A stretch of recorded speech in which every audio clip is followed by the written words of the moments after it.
Գյորջյան Կասկադ 60 ամիս փուլային վճարում բազմաթիվ առավելություններ։ Շնորհակալություն, որ ժամանակ եք գտել լուսաբանելու մեր խոսքը։ Ես ուզում եմ ասել, որ արդեն մեկ ամիս է երևի մի քիչ ավելի լավ չեմ հիշում, որ մեր կուսակցությունը ստացել է պետական գրանցում, միասնական ազգային սահմանադրական կուսակցությունը, ինչի մասին պարոն Ասլանյանը ազգային ժողովում հանդես եկավ հայտարարությամբ, եւ մենք արդեն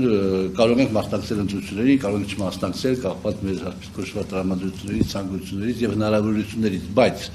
մենք որոշում ունենք, որ մասնակցելու ենք առաջիկա ազգային ժողովի ընտրություններին, ձևաչափի մասին դեռ հստակ որոշում չունենք, մենք բանակցում ենք որոշ կուսակցությունների հետ եւ եթե գտնվեն համագործակցության եզրեր, ապա մենք նախընտրում ենք ընտրություններին գնալ, այսպես կոչված, այլ կուսակցությունների հետ միասնական դաշինքով, բայց ոչ դաշինքային տրամաբանությամբ, բայց ոչ դաշինքով, այլ մեկ կուսակցական ցուցակով, որպեսզի կարողանանք ավելի հեշտությամբ հաղթահարել շեմը խորհրդարանում հայտնվելու, ինչպես գիտենք, դաշինքների դեպքում 8%, հետո ավել տոկոս, իսկ կուսակցական ցուցակների դեպքում 4%։ Նախ միջև խոսքը սկսել, հիմնական խոսքը սկսել նաև ես ուզում եմ ասել, որ մաս կուսակցության վարչության անունից մենք ցավակցում ենք Իրանի եղբայրական ժողովրդին կրած կորուստների համար, անվերապահ դատապարտում ենք Ամերիկայի Միացյալ Նահանգների եւ Իսրայելի բարբարոսական հակամարտկային գործողությունները Իրանի Իսլամական Հանրապետության նկատմամբ, վստահ ենք, որ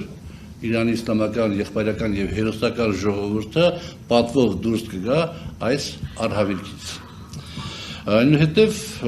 ես ուզում եմ կարճ ներկայացնեմ այն իրավիճակը, որ այսօր գոյություն ունի մեր քաղաքական դաշտում։ Արդեն ձևավորվել են մի քանի դաշինքներ, որոնք հայտարարել են, որ գնում են ընտրության,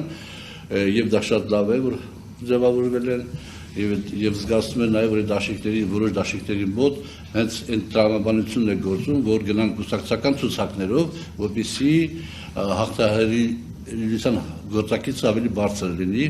Պատկերացրեք, եթե կուսակցությունները միավորվում են եւ գնում են դաշինքային տրամաբանությամբ, դաշինքով են գնում ընտրությունների եւ պետք է հաղթահարեն 8% շեմը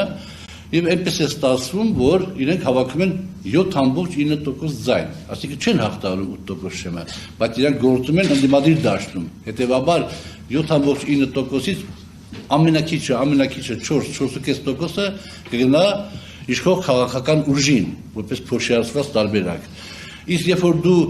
Աստված չանի չես հաղթահարում 4%-անոց բարիերը եւ հավաքում ես, ասենք թե 3.9% ձայն, այդ դեպքում մոտավորապես 2% կարող է գնալ